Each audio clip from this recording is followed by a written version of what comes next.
Papa Dudut. Happy Valentine's Day po sa inyong lahat. Gusto ko lang sanang ihabol ang love story ko para sa araw ng mga puso na sigurado akong inyong kagigiliwan. Papa Dudut, tawagin niyo na lamang po ako sa pangalang Shona. 37 years old na at dating hotel receptionist. Nakatira ako sa La Union at sa taong ito ay nakatakda na kaming lumipat sa Canada kasama ang aking unika iha. Bago pa man namin lisanin ang Pilipinas ay nais kong i-share ang kwento ko sa inyo. Bilang avid listener ng Barangay Love Stories, isa ito sa mga mami-miss ko kapag nasa Canada na kami. Kaya hiling ko na sa huling pagkakataon ay kwento ko naman ang mapakinggan ko sa inyong programa. Pangalawa ako sa 3 magkakapatid, Papa Dudut. Lahat kami ay pawang kababaihan kaya naman aware na ako sa kung gaano kahirap pagkatiwalaan ng mga kalalakihan pagdating sa relasyon. Naging saksi kasi ako sa mga sunod-sunod na heartbreaks ng mga kapatid ko noong sinubukan nilang pasukin ang pakikipagrelasyon. Maging ako rin naman. Dumana sa ilang heartbreaks at ang mga bagay na yon ang isa sa mga rason kung bakit mas natuto akong pumili ng mga lalaking papapasukin ko sa buhay ko. 3 beses akong nasaktan dahil nagmahal ako ng maling tao. Ang unang heartbreak ko ay noong nasa college ako kung saan ay naging side chick ako ng isang lalaking playboy nang walang kaalam-alam. Pangalawa ay isang office romance na akalain mong straight out of a K-drama. Pero sa huli, for fun lang pala yung nangyaring relasyon namin dahil bored daw yung lalaki sa work. Ang pinakahuli at ang pinakamasakit na sigurong heartbreak ko ay mula sa pangatlo kong boyfriend na minahal at pinagkatiwalaan ko ng sobra. Naghiwalay kami noong nalaman kong may kahati pala ako sa kanya. Nalaman ko kasi na sa loob ng mga taong pagsasama namin ay pumatol pala siya sa bakla, Papa Dudut.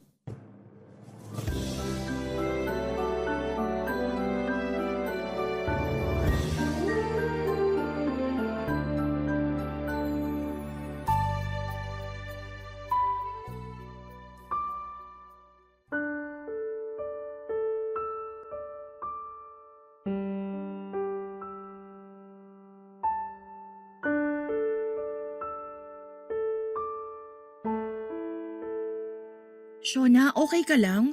Ha? Oo naman. Bakit naman ako hindi magiging okay? Nabalitaan ko kay mama yung nangyari. Hiwalay na kayo ng boyfriend mo? Si mama talaga. Oo, wala na kami. Anong nangyari? Bakit kayo naghiwalay? Mahabang kwento, wag yun ang alamin. Makikinig ako kahit abutin pa tayo ng ilang araw. Umusog ka dyan, tatabi ako. Sandali lang, hindi tayo kasya dito sa upuan. Kasya tayo. Alisin mo kasi ang throw pillow dyan. Ayan, see? Kasya. So go, magkwento ka na. Anong nangyari? Ayoko muna magkwento. Hindi pwede. Kailangan mong ilabas yung nararamdaman mo ngayon. Kung sosolohin mo lang yung nararamdaman mo, hindi mo kakayanin. Ako, maniwala ka sa akin. Sige na, ate mo ko. Kaya i-share mo sa akin yung pinapasan mong sakit. Gusto mo ba talaga makihati sa sakit o baka gusto mo lang makichismis? Siyempre kasama na yun. Joke lang. O sige na, ano ba kasing nangyari? Baka naman pwede pa nating maisalba yung relasyon ninyo.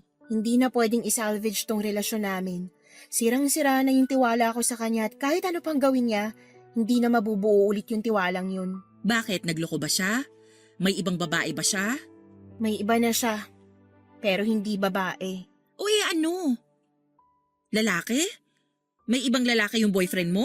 Oo, may lalaki siya ate. Ano? Teka. Sinasabi mo bang bakla yung boyfriend mo? Oo nga, paulit-ulit. Siyempre, gusto ko lang i-confirm. Sure ka ba rito? Kasi baka naman nagkakamali ka lang. Hindi naman siya mukhang bakla eh. Nahuli ko siya mismo, caught in the act sa isang parlor. Nadatnan ko siyang nakababa yung shorts niya habang niluluhuran siya ng parlorista na... Oo, wag mo na i-detalye. Gets ko na. My gosh! Shona, totoo? Saklap, no? Never pumasok sa isip ko na magagawa yun ng boyfriend mo. Pero sandali lang. Ano namang ginagawa mo sa parlor na yun? Tambayan kasi nila yung parlor na yun kasi malapit yun sa workplace niya. Gusto ko sana siyang i-treat ng dinner bago siya pumasok sa trabaho kaya pinuntahan ko siya sa bahay nila. Ang sabi sa akin ng nanay niya, lumabas na raw siya para mag-work. Eh di, pinuntahan ko siya sa work niya. Pagdating ko doon, hindi pa raw siya dumarating, sabi ng manager. Nabanggit ng katrabaho niya na baka nakatambay siya sa parlor. Ayun, pinuntahan ko yung parlor na tinutukoy niya tapos doon ko na nakita yung kahalayang ginagawa nila. So anong ginawa mo nung nakita mo sila? Siyempre nandiri ako kaya umalis ako agad. Hinabol niya ako para mag-explain pero hindi ko na siya pinansin. Hindi mo siya binigyan ng chance para magpaliwanag? Anong paliwanag pa bang magsasalba sa kadugyutang ginawa niya? Pero sana pinakinggan mo man lang kung bakit niya nagawa yun. Nag-message siya sa akin. Kailangan lang daw niya ng pera kaya siya kumapit sa bakla. Pinuntahan ko yung bakla sa parlor. Tinanong ko siya kung gaano na nila katagal ginagawa yun. 1 taon na raw. Grabe! Yuck! Nakakadiri! Pero alam ba nung bakla na may girlfriend yung tinitikman niya? Oo, at yung bakla pa yung matapang ha. Hindi ako confrontational na tao. Hindi ako marunong makipag-away kaya ang ginawa ko, hinayaan ko na lang sila. Nakipaghiwalay na lang ako. Dapat lang! Hindi ko ine-expect ha na matindi pala yung pangangailangan ng boyfriend mo. Kailangan talagang kumapit sa bakla para magkapera. Hindi ko nga rin alam na may financial problem pala siya eh. To think, napakarelihiyosong tao pa naman ng pamilya niya. Iba rin pala yung sakit, no? Lalo na kapag nalaman mong bakla yung side chick. Parang, ano ako? Hindi ako sapat, ganun? Ay, hayaan mo na yung taong yon. Kung gusto niyang mamakla, di mamakla siya. Ang mahalaga, nakatakas ka na mula sa panluloko niya.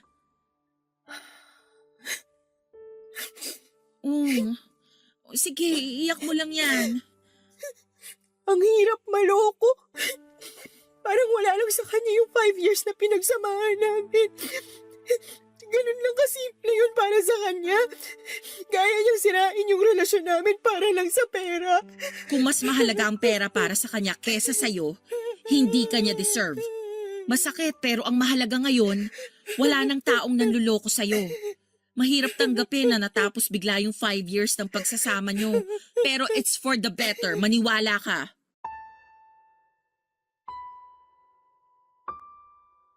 Ang mahirap sa breakup lalo na kung nanggaling kayo sa isang mahabang pagsasama ay ang mga naiwan itong alaala.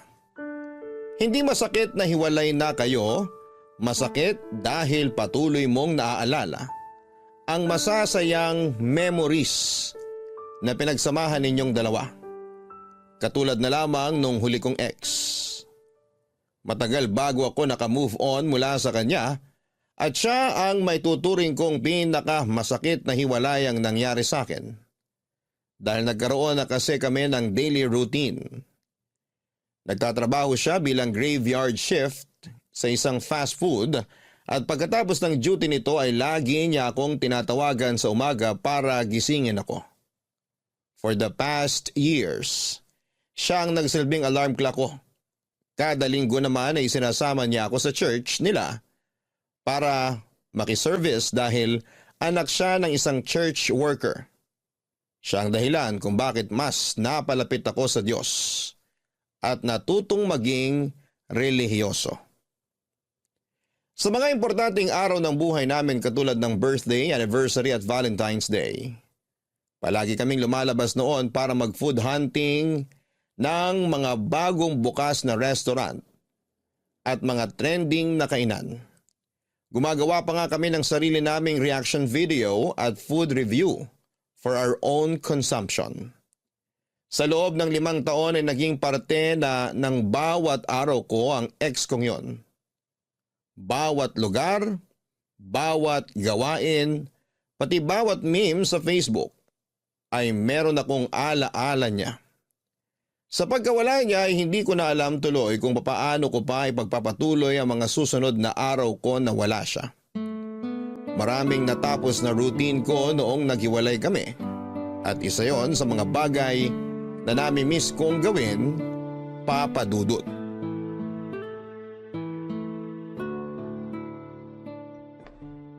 Ate, nandito ka ba sa kusina? Shona, sakto, halika rito. Bakit? Maupo ka, may ipapakita ako sa'yo. Ano naman to? Anong gagawin ko dyan sa magazine? Check mo sa page 15. May mga bagong sikat na hairstyle dyan na pwede mong pagpilian. Baka gusto mong magpagupit. Bakit naman ako magpapagupit? Siyempre, broken ka. O hindi ba kapag broken tayong mga babae, ang unang ginagawa natin para ipakita na naka-move on na tayo mula sa past relationship natin ay magpagupit? New hair, new me. Ganon. Uso pa ba yun? Para saan? For validation? Para lang masabing moved on na ako? Of course, ayaw mo ba? Salamat na lang pero happy and contented na ako sa buhok ko ngayon. Hindi ko babaguhin ang hairstyle ko para sa lalaki, no? Pati ba naman yun, lalaki pa rin ang magiging rason? Magpapagupit ako kung kailan ko gusto. Okay, chill. Suggestion lang naman eh. Pero kung ayaw mo magpagupit, may plan B naman ako. Ano naman yan? Ikaw talaga ate, dami mong pakulo. Supportive ate lang. O, diyan ka lang ha. Kukunin ko lang dito sa microwave yung niluluto ko.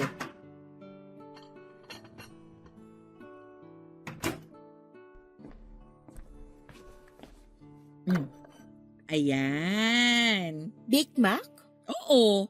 Di ba comfort food mo yan? Nabasa ko online na nakakatulong sa pag-move on ang pagkain sa mga comfort food ng isang tao. Parang stress eating, ganon. Sa dami ng pwedeng pagkain ihain, Big Mac pa talaga? Oo, bakit? Ate, hindi mo alam ang kwento kung bakit naging Baked Mac ang comfort food ko. Bakit nga ba? Diyan kami nagkakilala ng ex ko. Nagunahan kami sa pagkuha nung natitirang Baked Mac sa isang convenience store nun. Doon na nag-start lahat. Ay, sorry. Hindi ko naman alam na may kwento pala yung Bake Mac na yan. Naku sayang, masarap pa naman to. Kasi pinatungan ko ng bechamel sauce tsaka niluto sa oven. Sige na, amin na. Sayang naman yung effort mo. Ayan, o sige, pagsaluhan natin to. Palitan natin yung memory mo sa Bake Mac. Simula ngayon, kapag Bake Mac na ang pinag-uusapan, itong araw na to ang maaalala mo. Salamat. Ate, may tanong ako sa'yo. Oh, ano yon? Paano ka nakalimot mula sa heartbreak mo nun? Paano mo natanggap yung nangyari? Ako? Paano nga ba? Kung hirap sagutin yan eh kasi maski ako, hindi ko rin alam kung anong ginawa ko noon. Siguro, niyakap ko na lang yung sakit. Hinayaan kong masaktan ako. Hinayaan kong maramdaman ko yung sakit ng hiwalayan namin. Tapos, nasanay na lang ako sa sakit. Tayo naman kasi parang may sariling immune system din yung emotions natin eh. The more na nararamdaman natin yung pain, the more na gumagawa ng paraan yung utak natin para ma-immune tayo sa sakit. So dapat hayaan ko na lang yung sakit na nararamdaman ko ngayon? Oo. Wala ka namang ibang choice. Wala namang pain reliever para sa mga ganyang klaseng sakit eh. Kung meron, edi sana wala nang takot ma-broken heart kapag nagkataon, 'di ba? Gaano katagal? Ilang araw ang kailangan kong danasin bago ako masanay sa sakit. Hanggang sa matanggap mo na ang totoo na wala na kayo, na hindi siya para sa'yo. Ang hirap. Madaling magpanggap na okay lang pero mahirap tanggapin na hindi pa ako okay. Alam mo kung ano ang isang bagay na natutunan ko sa pag-ibig base sa mga heartbreak ko? Ano? Na huwag habulin ang pag-ibig. Huwag mo tong hanapin. Kasi malaki ang magiging chance na sa maling tao ka mapupunta. Paano mo naman nasabi? Hindi naman natin alam kung tama o mali yung pipiliin natin eh. Sa huli na lang yun nalalaman. Kaya nga sabi ko huwag habulin. Hayaan mo lang siyang kusang dumating. Kasi ang pag-ibig, gagawa yan ng paraan para mahanap at mapunta ka sa tamang tao. Di ba nga ang bawat kandado may sari-sariling susi yan? Kung hindi ikaw ang makakapagbukas nun, ibig sabihin, hindi ikaw yung susi. Hindi ko gets. So ano, tutunga na lang ako dito hanggang sa dumating yung tamang tao para sa akin? Hindi naman. Ay basta ang hirap kasing i-explain. Sigurado naman ako na one of these days, maiintindihan mo rin yung ibig kong sabihin. Sa ngayon, focus ka na lang muna sa sarili mo. Wala naman ako ibang bibigyan pa ng focus kundi sarili ko lang eh. Oo nga naman. Oh, kumain na nga lang tayo. Mabuti pa nga. Ayaw mo talaga magpagupit? Ayoko, hindi mangyayari ang gusto mo. Okay, bahala ka. Hindi ko gets noon si ate sa mga advice na ibinibigay niya sa akin. Naniniwala kasi ako na ang pag-ibig ay dapat tinatrabaho. Hindi ito basta na lamang kakatok sa pinto mo para magpakilalang siya na ang forever mo. Tao mismo ang gagawa ng sarili nilang forever at hindi ito dapat nakaasa sa tadhana lang. Pero kahit na ganoon ay sinunod ko ang sinabi ng ate ko na huwag na munang maghabol sa pag-ibig. Kaya siguro ako napunta sa mga maling tao ay dahil pinipilit ko ang pag-ibig para sa taong hindi naman pala para sa akin. Hindi naglaon ay natutunan ko rin namang kalimutan ng ex kong yon. Nakagawa ko ng panibago kong mundo nang wala siya. Akala ko mahirap nung una pero kapag natanggap mo na ang katotohanan ng hindi dapat, iniiyak ka ng isang taong manloloko ay madali na lang kalimutan ang lahat. Ibinaon ko sa limot ang past experiences ko at iniwan ko sa utak ko ang mga aral na natutunan ko. Taon ang dumaan, naging strong and independent woman ako na hindi umaasa sa lalaki. Ako na mismo ang gumagawa noon ng sarili kong kaligayahan. Sinanay ko ang sarili kong maging single sa puntong hirap na noong makaporma ang mga lalaking gusto kong ligawan. Dahil sa mga sugat sa puso ko ay naging mapili ako. At hindi basta-basta tumatanggap ng mga lalaking hindi naman worth it ng mga oras ko. Hanggang sa isang araw, isang lalaki ang dumating sa buhay ko at ang puso ko na matagal nang namamahinga ay muling tumibok para sa isang tao. Luis ang pangalan ng lalaking muling nagpatibok ng aking puso, Papa Dudut. Kung sa mag-ina, may tinatawag na lukso ng dugo, sa akin naman ay parang lukso ng pag-ibig ang nangyari noong nakita ko si Luis, Papa Dudut. Una ko siyang nasilayan sa trabaho ko bilang receptionist sa isang hotel sa San Fernando, La Union. Noong mag-check-in siya doon kasama ang ilang kaibigan. Sa kanya unang nabaling ang tingin ko dahil sa kakaiba nitong tangkad na parang aabot ng mahigit 6 feet. Maputi din siya. Pinakamaputi sa kanilang magkakaibigan. May arm tattoo ito at kahit nakasuot ng cap ay kitang-kita ang chinito features nito sa mukha niya. Aminin ko na unang kita ko pa lamang sa kanya ay attracted na kaagad ako sa kanya pero hanggang attraction lamang yon, Papa Dudut. Never ako nag-assume o nagkaroon ng delusion na magiging close kaming dalawa. Katulad ng ibang guest, hahangaan ko lang sila pero agad ding makakalimutan kapag nag-check out na sila. 5 araw na nagstay ang grupo nila Luis sa La Union matapos silang magbakasyon dahil Holy Week noong time na yon. Sa ikalawang araw ng stay nila ay nagkaroon kami ng interaction ni Luis. Matapos itong mag-request ng housekeeping services sa kwarto nila. Pupunta raw sila sa Ilocos that time at gusto nilang pagkabalik nila ay malinis na ang kwarto nila. Ang unang impression ko kay Luis ay napaka-sweet nitong magsalita. May pagka-feminine gumalaw pero malakas pa rin ang appeal. Hindi ko alam kung bakit sobrang attracted ako sa kanya that time. Pagka-uwi ko sa bahay noong araw na yon ay agad ko siyang hinanap sa social media, Papa Dudut. Uy, Shona, sino yan? Sino yung tinitingnan mo sa Facebook? Ang talas talaga ng mata mo. Nakita mo pa tong ginagawa ko ay nakapatay na nga yung ilaw. Mabilis tong mata ko, lalo na sa mga taong cute. At saka ang laki kaya ng screen ng laptop mo. So sino ba yan? Manliligaw mo? Hindi. Halika rito. Stalk natin profile niya. Sino nga? In fairness, ang pogi ha. Pogi, no? Guest namin sa hotel. Akala kong artista nung una eh. Hindi siya artista? Ang kinis ng mukha oh. Hindi. Sinearch ko yung pangalan niya online pero walang lumabas na kung ano tungkol sa kanya. Kung artista to, dapat marami ng post sa social media tungkol sa kanya. At paano mo naman nalaman ang pangalan niya? Hello! Hotel receptionist ako. Ako nag-check ng ID niya nung nag-check-in sila. Ay, kaloka ka! Hindi ba bawal yun? For personal consumption lang naman, hindi ko naman ipagkakalat yung info niya. Iba ka rin gumalaw, no? Na-add mo na ba siya? Hindi pa. Nahihiya ako eh. Uy, bakit naman? Add mo na, dali! Ayoko. Tingnan mo nga, mukhang burgis. Burgis? Oo, in short, anak mayaman. Tamo, branded ang mga damit. Tapos, kung saan-saan na nakapasyal. Masyado siyang mataas para sa akin. Kutis pa lang. Halata na yung langit lupa naming pagitan. Ia-add mo lang naman kung saan na nakarating yung pag-iisip mo.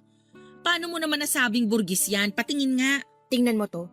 Check mo kung saan siya kumakain. Hindi ba mahal tong steakhouse na to? Tingnan mo. Trip lang niyang kumain doon. Ay, oo nga. Sinilip ko one time yung menu nila dyan. Grabe, nalula ako sa sobrang mahal na mga pagkain. Isang subo mo, isang sahuran agad ang nawala. So sabihin mo ngayon hindi yan rich kid. Well, kung sa bagay, sa mukha pa lang, halata namang yayamanin tong lalaking to. Paanong itsura niya sa personal? Pareho lang din ba sa pictures? Mas cute siya sa personal. Maliit yung ulo tapos matangkad. Pero kung ako sa'yo, huwag mo na tong pangarapin.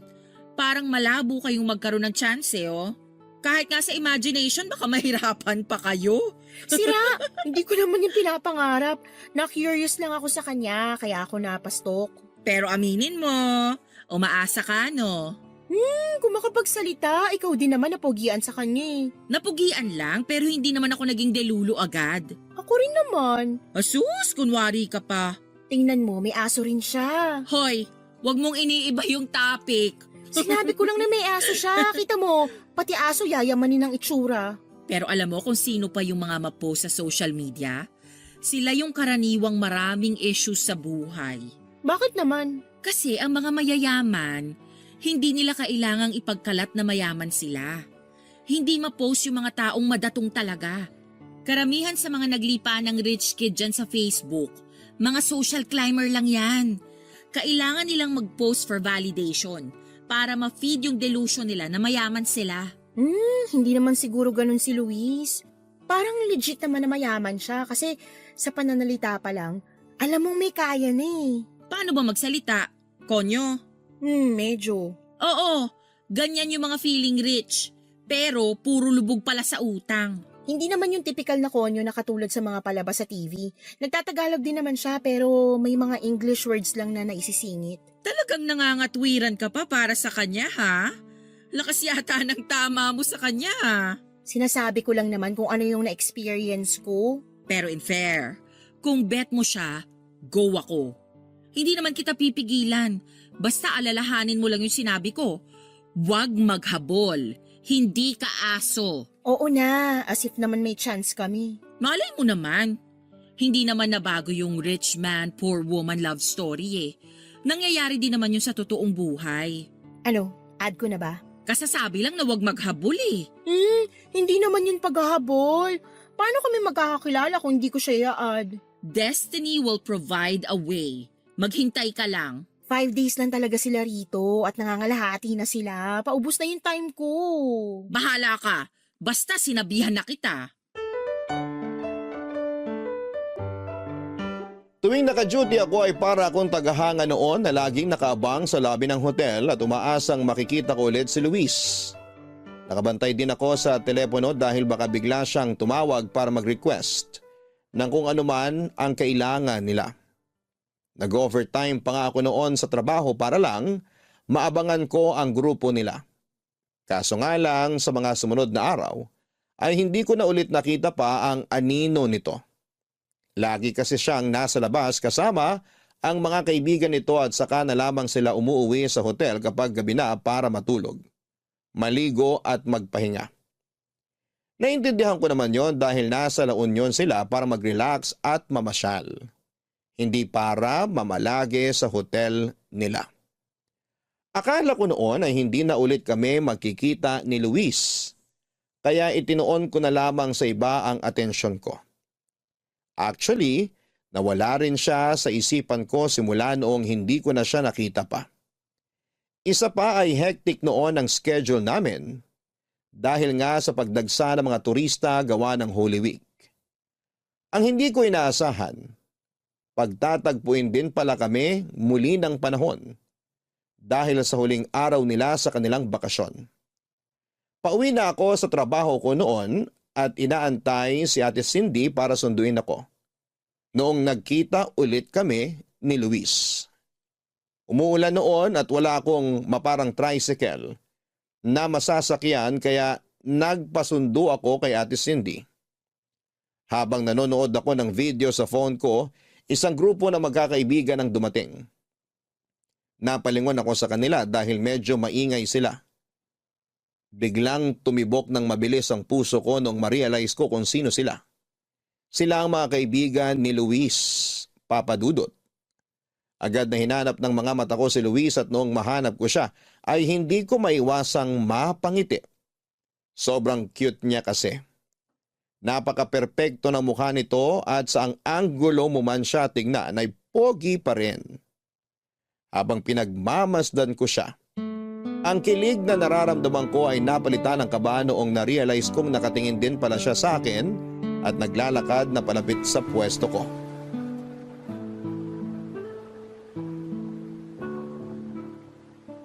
Miss, pwede ba mag-smoke dito? Ha? Yes, yes. Oh, pwede. Pwede ka mag-smoke dito. Thanks. Wait pala. Doon ka na lang po siguro sa gilid, sir. Baka mapagalitan tayo ng guard kapag nakita ka ni. Nandito kasi tayo sa may entrance. Okay, sorry. Pwede na ba ako dun banda? Dito na lang po kayo. May alam akong spot na tago. Okay. Sunod po kayo sa akin. Malayo ba? Hindi naman po. Dito lang po sa may gilid. Kahit dito na po, pwede na. May mga halaman naman dyan eh. Hindi ka na makikita. Wala ba kayong smoking area? Wala po eh. Minsan nga, dyan na lang sa gilid-gilid naninigarilyo yung iba. Naiwan po yata kayo ng mga kaibigan nyo. Pumasok na sila. It's alright. Nagpaalam naman ako sa kanila na mag-smoke lang ako saglit. Kailangan ko to kasi napagod ako sa pinuntahan namin eh. Mukhang marami po kayo napasyalan ngayon ah. Yes, nag-grape picking kami sa may Bewang?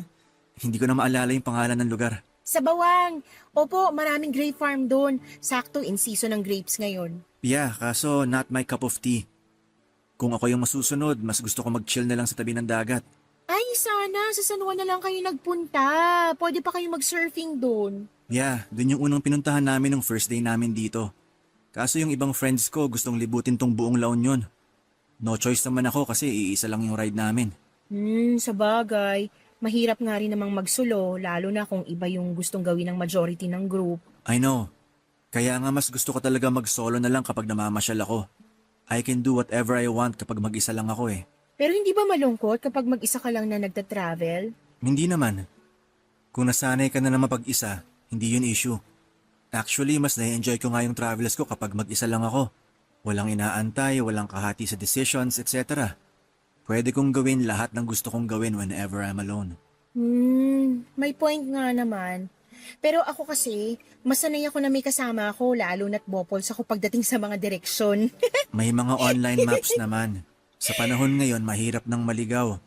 Tsaka kapag traveler ka, madali lang maghanap ng lugar kapag marunong ka makipag-usap sa locals. Ayun yung problema. May social anxiety ako minsan eh. Talaga? How come naging hotel receptionist ka kung may social anxiety ka pala? Nasanay na lang din. Tsaka, hindi naman to yung original na buhay na gusto ko sana eh. Ito lang yung available na trabaho noon, kaya ito yung pinasok ko. Hindi nga related sa hotel industry yung course na tinapos ko eh. So you mean hindi ka nag-HRM or any hotel-related na course? Hindi. Computer science ang tinapos ko. Anong nangyari? Gaya ng sabi ko, ito yung available na trabaho. Tapos, nagtagal naman na ako, kaya tinuloy-tuloy ko na. I see. Sorry, yung ate ko tumatawag. Go ahead. Mauna na rin ako. Baka hinahanap na ako ng mga kasama ko. Okay, sige po. Bye! Bye. Hello, ate. Nasaan ka na? Kanina pa ako nag-aantay dito sa tapat ng hotel. Ate naman, wrong timing ka eh. Aba, ikaw tong nagpapasundo tapos ako pa yung wrong timing? Di, ganito kasi yun. Kausap ko si Luis ngayon lang. Luis? Yung pogi sa Facebook na ini-stalk mo? Oo, siya nga. Nagyosi siya tapos sinamahan ko siya. Nagtsikahan kami. Shala! Kerengking ka talaga. Uy, wala akong ginawa. Siya yung kusang lumapit, FYI. Talaga? O ano namang pinag-usapan nyo? Basta, kwento ko sa'yo mamaya. Sandali lang, pupunta na ako dyan. Antayin mo ako. Dalian mo, gutom na ako.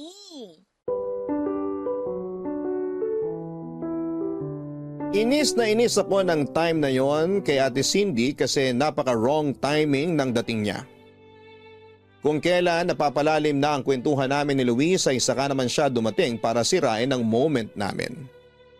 Pero kahit papaano ay masaya ako dahil bukod sa nakita ko ulit si Luis ay nakausap ko pa siya at nagkaroon ako ng kaunting background sa buhay niya. Sa naging pag-uusap namin ni Luis, pakiramdam ko ay napakabait niyang tao. Napaka-soft spoken kasi niya. Lagi siyang nakangiti at very approachable at down to earth ang aura nito. Kahit na mukha siyang yayamanin. Dahil sa nangyaring interaction sa pagitan naming dalawa, ay nagkaroon ako ng lakas ng loob para i-add siya sa Facebook na agad naman niyang inaccept. Alam kong binilinan ako ni Ate Cindy na huwag maghabol ng pag-ibig. Pero kung tulad din lang naman ni Luis ang hahabulin ko ay kahit ilang kilometro pa yan ay hahabulin ko siya, Papa Dudut. Oo, medyo maharot ako sa part na yon pero isa lang naman akong hamak na babae na nahulog ang loob sa isang cute na tulad ni Luis. Pag-accept sa akin ni Luis, inintay ko na siya ang unang mag-reach out sa akin para hindi naman masyadong halata na gustong gusto ko siya. Pero noong nakaligot na kakain na ako, ay wala pa ring message sa akin si Luis. Siguro hindi lang talaga siya kasing interested sa akin katulad ng pagkakaroon ko ng interes sa kanya. Nang gabing yon ay hindi ako makatulog dahil sa kakaisip sa kanya.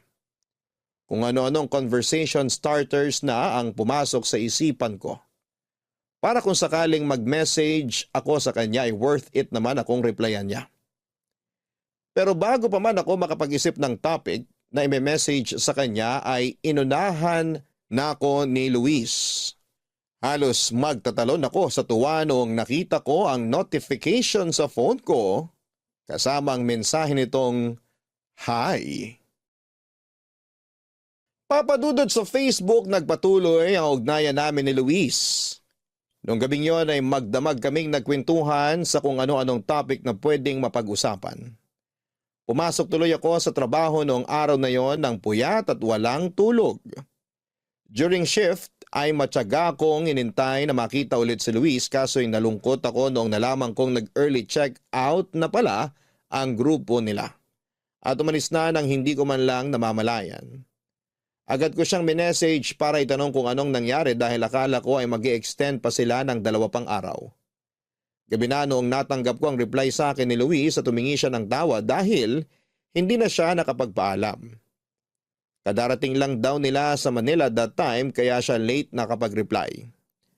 Ang rason kung bakit sila maagang umuwi ay dahil nagkaroon daw ng emergency ang isa sa mga kaibigan nila. Hindi man ulit kami nakapag-usap ni Luis ay nagpatuloy naman ang connection namin online. Sa mga sumunod na buwan ay in-entertain namin ang isa't isa. Pero ang pagiging malayo namin ang naging dahilan kung bakit kalaunan ay lumabo rin ang interest namin sa bawat isa. Tumagal ang bawat reply namin sa isa't isa hanggang sa tuluyan ng naputol ang communication namin. Mabilis din naman akong nakamove on mula sa kanya dahil wala namang masyadong nangyari sa pagitan namin. Pero 1 taon nang lumipas ay nagulat na lamang ako noong isang araw ay bigla na lamang ako nakatanggap ng tawag mula kay Luis Papadudut. Grabe, sa panahon ngayon, sobrang hirap na talagang i-maintain yung magandang relationship, no? Oo nga eh. Hindi ko in-expect na maghihiwalay din pala yung celebrity couple na yun. In love sila sa isa't isa dati. Love is not constant, ika nga nila. Hindi palaging ganun kalalim yung pagmamahal mo sa isang tao. May times na nawawala rin yun. Kaya nasa tao na lang talaga kung ipagpapatuloy pa nilang mahalin yung partner nila. 10 years? Sayang din yun. O bakit? May 20 years nga naghihiwalay pa rin eh. Ang saklap. Ang sakit siguro nun, no? Ang haba-haba ng pinagsamahan nyo para matapos lang ng ganun. Kung pareho naman nilang choice yun, wala tayong magagawa. Siguro hindi na sila masaya sa isa't isa. Kaya the best choice na lang siguro maghiwalay. Sana hindi mangyari sa akin yung ganun. Hindi mangyayari yun sa'yo. Single ka naman eh. Siyempre, kapag nagkaroon na ako ng boyfriend or asawa, hindi ko rin naman gustong matulad sa kanila. Bakit? Ikaw gusto mo ba? Di rin. Kaya dapat ikaw, kapag nakahanap ka ng lalaki, hindi yung mahal ka lang ngayon. Dapat siguraduhin mong mamahalin ka niya araw-araw. Saan ba makakahanap ng ganung lalaki? Ewan ko, swertihan na lang talaga. Oh my gosh! Oh my gosh! Oh my gosh! Oh, bakit? May tumatawag sa akin! Oh, alam ko, narinig ko nga. First time makareceive ng tawag? Grabe ka naman makareact. Teka lang! Okay. Sino ba kasi yan? Si Luis! Sinong Luis? Basta, tagal na namin hindi nagkakausap nito eh. Bakit kaya siya tumatawag? Luis? Wala akong maalalang... Shh! Sasagutin ko na siya. Huwag ka na muna maingay dyan. Hello? Luis? Hello, good evening, Shauna. Kumusta ka na? Okay naman ako. Bakit ka napatawag? Nasa work ka ba ngayon? Wala, nasa bahay ako. Day off ko ngayon eh. Bakit mo natanong? Nandito ako ngayon sa hotel kung saan ka nag-work. Teka, nandito ka sa La Union ngayon? Oo, kararating ko lang. Biglaan lang. Hindi kami natuloy sa Baguio ng mga friends ko. Kaya naisip ko na dumiretso na lang dito sa La Union. Oh, I see. Kaso may problema ako eh. Ano yun? Anong problema? Fully booked na raw yung hotel nyo. Sinubukan ko mag-book ng ibang accommodation online kaso wala na rin akong mahanap eh. Marami kasing nagbabakasyon ngayon kasi Pasko. Natry mo na ba sa isang hotel? 3 kilometers from there? Oo, kanina pa ako naghahanap kaso wala talaga eh. Pwede bang humingi ng favor? Pwede bang pa-check kung may available pa sa hotel nyo? Sige na oh, baka lang may available pa. Okay, sige. Susubukan kong tawagan yung naka-duty ngayon. Tatawagan kita ulit mamaya. Okay, thank you very much. Oh my gosh! Nandito si Luis! Sino ngang Luis? Ipakilala mo naman sa akin. Si Luis, yung cute guy na guest ko noon last year. Hindi mo na maalala? Yung Borgis? Oo, siya nga. Ay, sosyal. May contact pa pala kayo. Actually, hindi na kami nag-uusap kaya nagulat nga ako ngayon nung bigla siyang tumawag. Naalala niya pa pala ako hanggang ngayon. O bakit naman daw napatawag? Ano raw ang kailangan? Wala siyang mapag-check-in na hotel. Nagpapatulong siya sa akin. Kaya ka naman pala naalala kasi kailangan ng tulong. Kailangan man niya ng tulong o hindi, ang mahalaga, naalala niya ako. Ay, diyan ka na muna. Tatawag lang ako sa hotel. Talande. Malaki ang ipinagbago ni Luis simula nung huling pagkikita namin. Wala na akong update sa kanya noon at madalang din naman siyang mag-post sa Facebook niya kaya nagulat ako sa bagong itsura nito. Kung noon ay very soft boy ang itsura nito, noong time na magkita kami ulit ay rugged look na siya. Tinubuan ng mga balbas ang mukha nito pero kahit ganoon ay hindi pa rin naman siya dugyot tignan. Malinis pa rin ang dating nito at sa katunayan ay mas nakadagdag pa ng apelyon para sa kanya. Mas lumaki din ang katawan nito na halatang hinulma sa gym. Sa mahigit 1 taon na hindi ko siya nakita ay napakalaki na kaagad ng ipinagbago niya. Kumpara na kung ano noon ay ganun pa rin hanggang noong time na yon. Papadudot dahil Pasko ay maraming bakasyonista sa La Union noong panahong yon. Kaya kahit na anong pakiusap ko sa management ay wala talagang available room sa hotel namin. Ang ginawa ko ay ginamit ko na lamang ang connection ko para ihanap siya ng matutuluyan. May isang hotel kaming nakita na fully booked na rin pero may isang room sila na magiging available na kinabukasan. Agad itong kinuha ni Luis at nagpa siya kaming sa amin na lang muna siya tutuloy sa gabing yon. Gulat na gulat noon ng mga kapatid at magulang ko nang bigla na lamang akong nag-uwi ng lalaki sa bahay. Kung ano-ano ang iniisip nila kesyo buntis daw ako at kailangan ko nang magpakasal.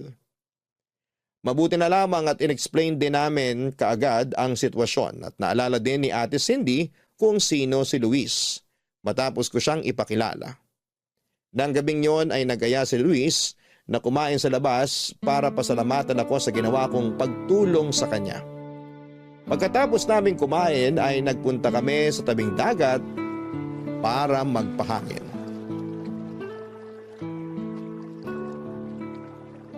Masarap pala tumambay dito sa beach kapag gabi, no? Oo naman, lalo na dito sa part na walang masyadong tao, malayo sa mga bar. Tahimik, masarap sa pakiramdam. First time ko lang magpunta sa dagat ng gabi. Totoo? Oo. One of the reasons kung bakit nahilig ako magpunta sa beach ay dahil sa sunset. Napakasirin kasi ng moment.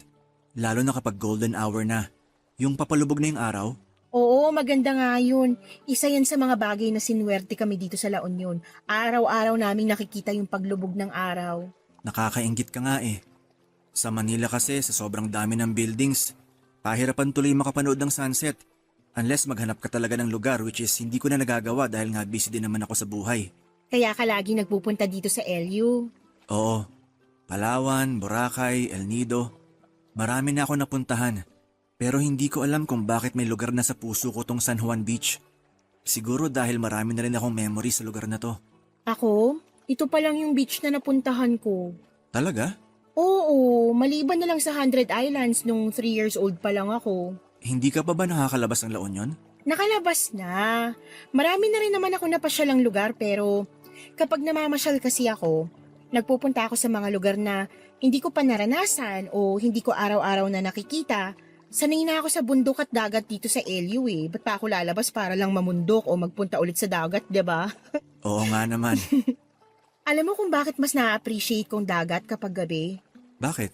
Kung gusto mong dagat dahil sa sunset, ako naman gusto ko ang dagat dahil sa mga bituin. Bituin? Bakit naman? Nakikita mo naman yung bituin kahit nasan ka eh. Kahit wala ka sa dagat. Oo, pero sa lala ng light pollution ngayon, mahirap ng pagmasdan ng kalangitan. Pero dito sa dagat, wala masyadong ilaw. Maliwanag ang langit kaya nagsashine lahat ng stars. Katulad na lang ngayon, oh. Ang sarap mahiga sa malamig na buhangin habang nakatingala. Mika, subukan mo. Higa ka rin. Dito mismo? Oo, bakit naman hindi? Malinis naman tong buhangin eh.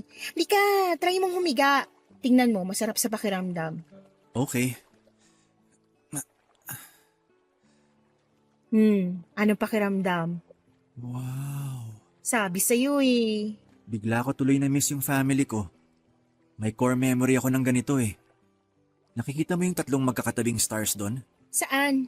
Diyan sa may right side mo. Ah, oo, nakikita ko na. Yan yung Orion's Belt. Favorite star ko yan eh kasi it reminds me of my family. Yan yung last memory ko with them nung buo pa kami. Bakit? Nasaan ba sila ngayon? Yung mother ko nasa Canada. May sarili na siyang family doon. Yung father ko naman, may sarili na ring pamilya. I think nasa Cebu sila ngayon. Ah, so mag-isa ka na lang ngayon? Kasama ko yung brother ko. May contact pa rin naman kami kay mama. Actually, plan niya kaming kunin sa Canada one of these days. Doon na kayo titira? Oo, pero hindi pa sa ngayon. Marami pa akong gustong gawin dito eh. Tulad naman ng ano? Basta, marami pa. Di pa ako ready na iwan tong Pilipinas. Lalo na tong La Union. Baka gusto mong mag-extend ka ng stay mo rito. Ako magiging tour guide mo para masulit mo yung bakasyon mo. Talaga? Oo naman. Kung gusto mo nga, dito ka na rin mag-celebrate ng Christmas eh. Actually, magandang idea nga yan. Pwede ako mag-extend until Christmas. Total, naka-leave naman ako sa work ko ngayon. Kapag nag-extend ka, iuwi kita sa bahay. Doon ka magpapasko sa amin. Sige, deal. Mag-extend ako rito. Ang bilis mo namang mag-decide.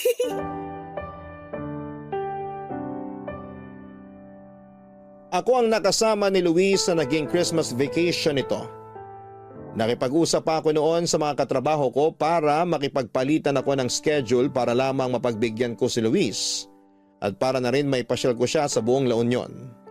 Kung kinakailangang umabsent pa ako sa trabaho noon ay gagawin ko. Maganda naman po ang record ko sa work kaya sigurado kung hindi yun problema para sa management. Papadudot isa yon sa mga Paskong hinding-hindi ko makakalimutan. Iba rin pala kasi sa feeling na i-celebrate ang diwa ng Pasko kasama ang isang estranghero.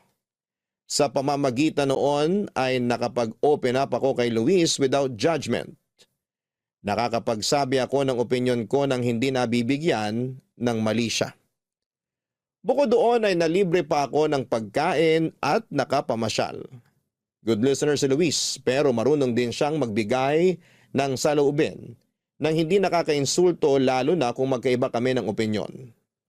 Sa loob ng 3 araw na pamamasyal naming dalawa ay never akong nakaramdam sa kanya ng awkwardness. Very gentleman siya, maalaga at protective. Akala ko noon, ako lang ang nag-enjoy sa pagsasama naming dalawa. Hindi ko alam na maging siya ay nagustuhan din pala ang stay niya sa La Union kasama ako. Kaya naisipan niyang mag-extend pa ng bakasyon hanggang sa Pasko. At dahil wala naman siyang kasamang mag-celebrate ng Christmas noon, ay in-invite ko na lamang siya sa bahay para doon mag-celebrate kasama ang pamilya ko.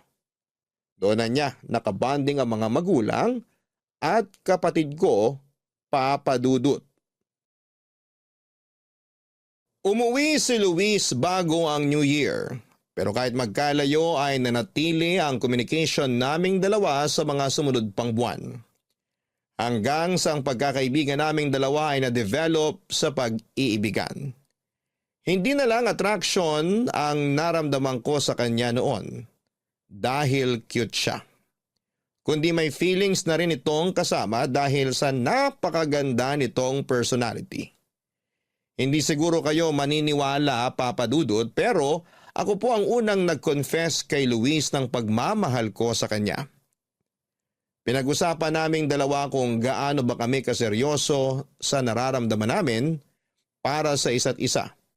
At kung kakayanin ba naming magkaroon ng long-distance relationship. Matapos i-consider ang mga pros and cons ng relasyon namin ay nag-decide kaming pumasok sa isang relasyon.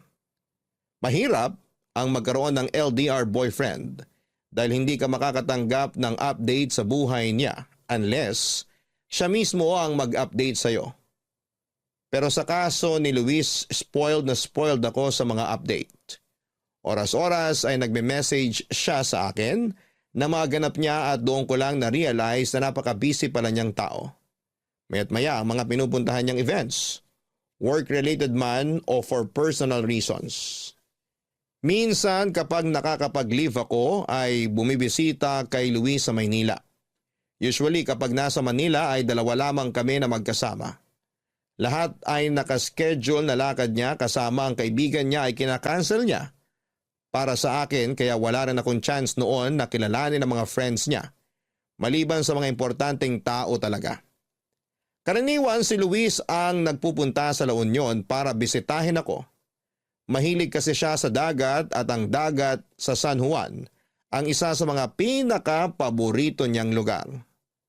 Maliban doon, may rason na raw siya para mag-LU palagi at ako raw yon. Tumagal ng 3 years ang relasyon namin bago dumating ang pinakamalalang pagsubok sa pagsasama namin, Papa Dudut.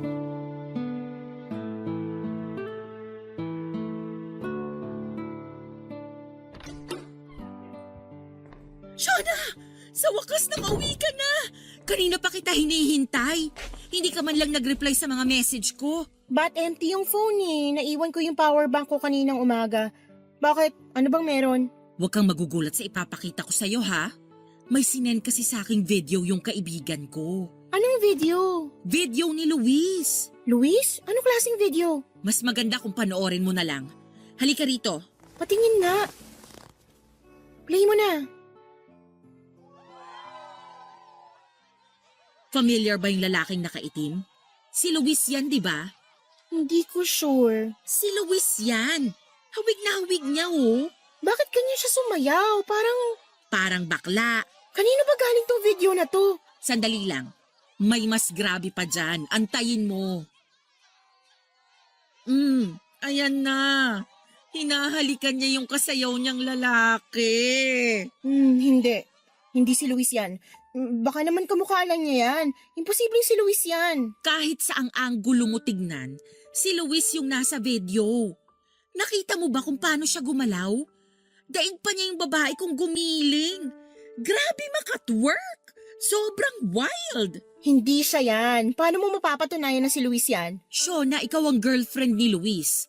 Mas ikaw ang nakakaalam kung siya ba yung nasa video o hindi. Hindi nga siya yan, ano ba?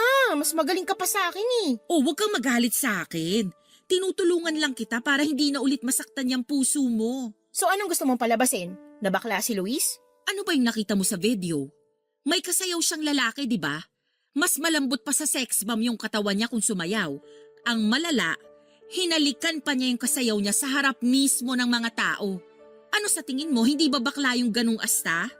Hindi lang yung simpleng halik, Shona. Nilaplap niya yung kasama niya. Tama na! Oh sorry, nadala lang ako.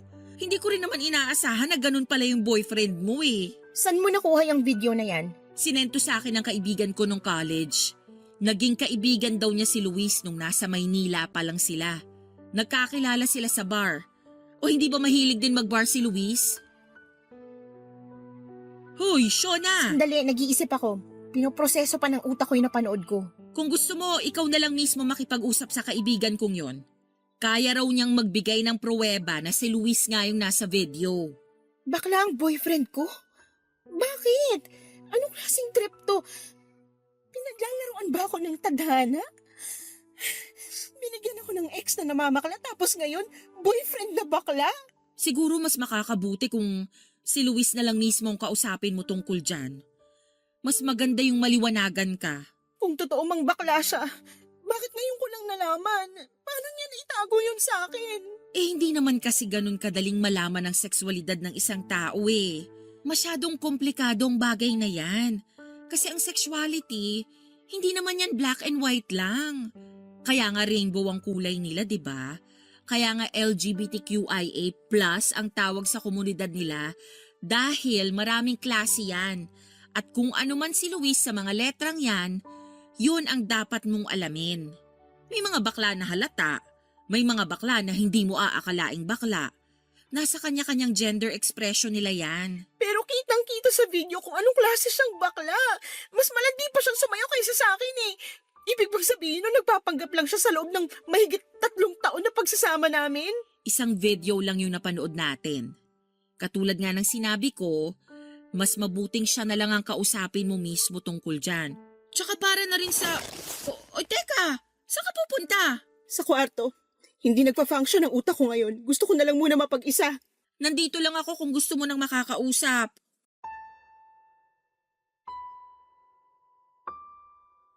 Hindi ako naniwala, Papa Dudut, na si Luis ang nasa video. In denial ako pero deep inside alam ko na si Luis ngayon. Sa mahigit 3 taon na pagsasama naming dalawa, memoryado ko na ang pangangatawan nito kahit na nakatalikod pa siya. Nakita ko rin ang vintage na relo na suot nito na regalo pa raw sa kanya ng kanyang ama.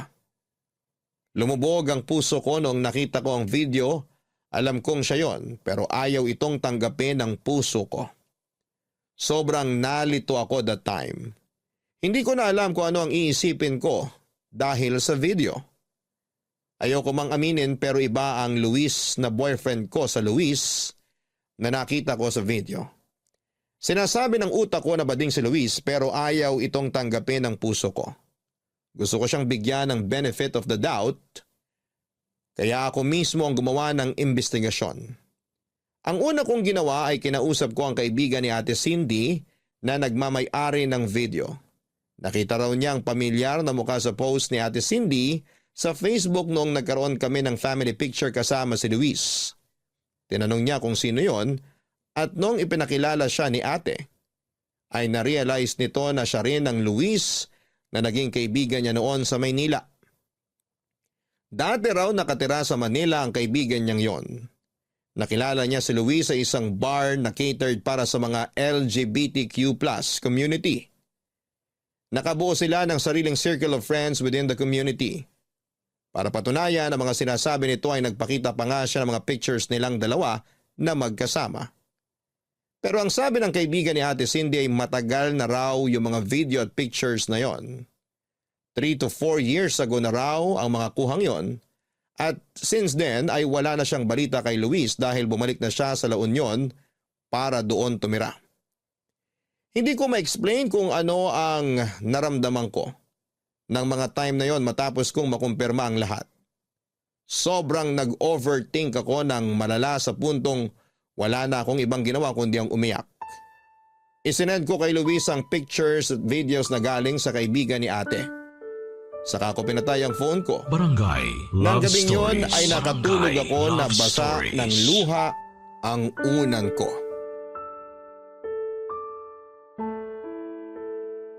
O Shona, hindi ka pumasok ngayon? Day off ko ngayon. Oo nga pala. Kumusta ka na? Sabay-sabay Nag-usap na nating ba kayo ni pakinggan Luis? ang iyong Hindi kwento pa, ng pero pag-ibig, sinabi ko na sa kanya na buhay alam at ko ng totoo. pag-asa. Ipadala Sinend lang ko sa sa kanya yung video at barangay mga love picture na stories pinadala sa at akin ng kaibigan yahoo.com. Anong sabi niya? Nagustuhan alam. ng iyong napakinggan? Pagkatapos Ituloy ko yan i-send yun via sa kanya live kagabi, stream sa nag-off ako ng phone. Hanggang ngayon hindi ko pa rin binubuksan yung phone www.gmanetwork.com/radio. ko. Kaya naman pala message siya ng message sa akin kagabi pa eh. Nag-message siya sa'yo? Oo, pero hindi ko sinin yung mga message niya. Tumawag din siya pero hindi ko sinagot. Naisip ko na mas mabuting wag na akong makisali sa gulo ninyo. Problema nyo tong dalawa kaya labas na ako rito. Mas mabuti pa nga. Nag-message din siya kanya nanay at tatay. Sinabihan ko sila na may konting pagtatalo lang kami kaya wag na lang nilang pansinin yun. Hindi mo pa ba i-check kung ano yung paliwanag niya? Sure ako nag-aalala na yun sa'yo. Ayoko pa. Natatakot ako sa maaaring sagot niya eh. Paano kung totoo nga na bakla siya? Kung bakla man siya, hindi mo ba siya matatanggap? Bakla siya? Paano siya magmamahal ng isang babae? Hindi natin alam kung anong nilalaman ng puso niya. E paano kung totoo naman pala na mahal ka niya kahit na bakla siya? May mga bakla kaya rin magmahal ng babae ah. Hindi ko alam. Hindi pa ako ready na malaman ng totoo. Shona, Luis, anong ginagawa mo rito? Kailan ka pa dumating? kaninang umaga lang, nung na-receive ko yung message mo tapos hindi na kita makontakt, bumiyahe agad ako papunta rito sa La Union. Naisip ko na mas magandang pag-usapan natin to ng personal. Maiwan ko na muna kayong dalawa para makapag-usap kayo ng masinsinan. Thank you. Hindi mo sinasagot yung tawag ko.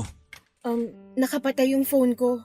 Hindi ko alam kung ano isasagot ko sa'yo kung sakali mang totoo yung nasa video. Totoo yon. Ako nga yung nasa video at pictures na sinend mo sa akin kagabi. So bakla ka nga? I consider myself as pansexual. Yun ang sexual orientation ko. Pansexual? Ano na naman yun? Ang ibig sabihin nun, nagkakagusto ako sa tao, ano man ang kasarian nila.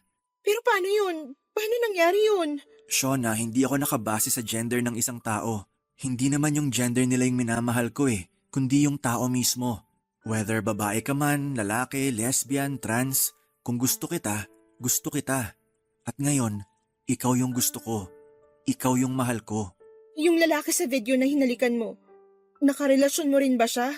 Oo, ex ko siya. Kasama ko siya noon nung nagbakasyon kami rito nung Holy Week. Siya rin yung reason kung bakit hindi natuloy yung Baguio trip namin noon at mag-isa ako nagbakasyon dito sa La Union nung Christmas. Naghiwalay kami. Ibig sabihin nung nagpasko ka sa amin, kahihiwalay nyo lang nung ex mo? Hindi. Siguro 4-5 months na kaming hiwalay that time. Kung iniisip mo man na ginawa kitang rebound noon, hindi yun yung kaso. Naka-move on na ako sa kanya bago pa man tayo naging close. Shona, alam kong pinagdududahan mo ako ngayon at naiintindihan ko kung bakit. Pero sana wag mong pagdudahan yung pagmamahal ko sa'yo kasi totoo tong nararamdaman ko. Bakit hindi mo sinabi sa akin na ganito ka pala? Hindi ko naman inakala na issue pala yun Para sa akin kasi wala lang yun. Wala lang yun para sa'yo, pero para sa akin big deal yun. Ang hirap lang isipin na yung boyfriend ko may ex na lalaki. Ang hirap tanggapin. Shona, sana naman lawakan mong pag-iisip mo. Sa mundo natin, hindi lang lalaki at babae ang nabubuhay. Alam ko, hindi ko lang inaasahan na ganito yung mangyayari. Ngayong alam mo ng totoo, nagbago na bang tingin mo sa akin? Hindi ko alam. Hindi pa ako makapag-isip ng maayos ngayon Mas maganda kung hayaan mo na lang muna ako. Kung yun ang gusto mo, bibigyan kita ng space. Pero please, Huwag mo naman akong iwan.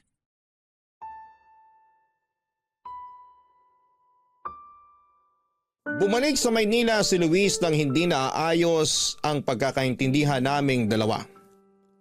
Hirap pa akong tanggapin noon ang katotohanan na bakla ang boyfriend ko. Gusto man niyang magstay pa noon sa La Union noon, ay kinakailangan niyang bumalik kaagad dahil sa trabaho niya. Ganon pa man, kahit galit ako sa kanya, ay hindi tumigil si Luis sa pagpapaliwanag ng side niya. Sinuyo niya ako ng sinuyo at mas lalo niyang pinatunayan sa akin sa mga sumunod na linggo ang pagmamahal niya para sa akin. Oo, Papa Dudut, galit ako sa kanya dahil itinago niya mula sa akin ang totoo, pero sa kabila ng galit kong yon, ay nanatili pa rin ang pagmamahal ko kay Luis. Hindi nagtagal ay unti-unti ko rin namang natanggap ang katotohanan. Bakla si Luis at mahal ko siya kahit na ganon man ang kasarian niya. Tanggap ko ito dahil ganon naman talaga ang pag-ibig. Hindi ito namimili ng itsura, estado, edad at kasarian. Ang importante ay pareho naming mahal at ginagalang ang isa't isa. Nagpatuloy ang relasyon naming dalawa ni Luis. Pagsapit ng 4th anniversary namin ay kinailangan na noon nilang mag-migrate sa Canada kasama ang kapatid nito. Bago siya umalis ay nagpakasal kaming dalawa at nangako siya sa akin na pagdating ng panahon ay kukunin din niya ako sa Canada. Papadudot, ibang LDR na pareho kayong nasa Pinas kesa sa LDR na nasa magkaiba kayong bansa. Mas mahirap ito kesa sa naunang pagsasama namin, pero kahit na ganoon, ay siniguro ni Luis na never magkakaroon ng puwang sa isipan ko ang pag-aalala at pag-overthink. Once every other year ay ginagawa ni Luis ang lahat para makauwi sa Pinas para bisitahin ako hanggang sa nagkaroon kami ng isang anak.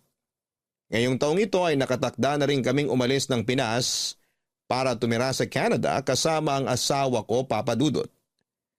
Ito ang kwento namin ni Luis. Sana'y napakilig namin ang inyong Valentines. Maraming salamat po, Papa Dudut, ang inyong forever kapuso at kabarangay. Shona. Mga kabarangay, tandaan na ang tunay na pagmamahal ay walang pinipiling kasarian. Maging bukas sana tayo sa pagkakaroon ng malayang pag-ibig at naway tanggapin natin ang lahat ng uri nito. Sapagkat sa huli, Dear Papa Dudut, sa mundong mapanghusga ay hindi na talaga may iwasang pagtaasan ng kilay ng mga tao ang dalawang nagmamahalan na mayroong malaking age gap. Ganyan ang sinapit ko noong napamahal ako sa isang binatang 10 taon ang agwat mula sa akin. 35 years old na ako ngayon, samantalang 25 years old naman ang boyfriend ko. Tawagin na lamang akong Marie, samantalang Hari na lang ang itawag ninyo sa boyfriend ko. Isa po akong masahista sa Morato na mayroong madilim na nakaraan. Lumaki ako sa isang pamilyang walang magulang. Tanging ang lola ko lang ang nag-alaga sa aming magkakapatid noong kami musmos pa lamang. Aminado naman po ako noong kabataan ko ay talagang walang direksyon ang buhay ko. Dahil walang magulang na gumabay sa akin. Napunta ako sa mga maling tao. Nagkaroon ako ng mga kaibigang walang ibang ginawa kung hindi ang sirain ang buhay nila. Hindi po ako nakapagtapos ng pag-aaral dahil mas pinili ko ang barkada ko noon kesa sa edukasyon. Dahil sa barkada ay natuto akong magbisyo. Nalulong ako sa ipinagbabawal na gamot at ilang beses na rin po akong hinuli ng mga pulis dahil sa panggugulo. Pero nagbago ang lahat noong namatay ang lola ko. Naiwan sa akin ang responsibilidad na alagaan ang mga nakababata ko pang kapatid. Sa edad na 22 ay naging taga-silbi ako sa karinderya. Naging waitress ako sa bar, naging kasambahay at naranasan ko ring maging ticket seller sa isang terminal ng bus. Lahat ng iyon ay ginawa ko para sa mga kapatid ko. Hanggang sa isang kaibigan na nagpasok sa akin sa isang massage parlor. Inaral kong maging massage therapist. At simula noon ay doon na po ako nagtrabaho hanggang sa kasalukuyan. Doon ko na rin po nakilala si Harry.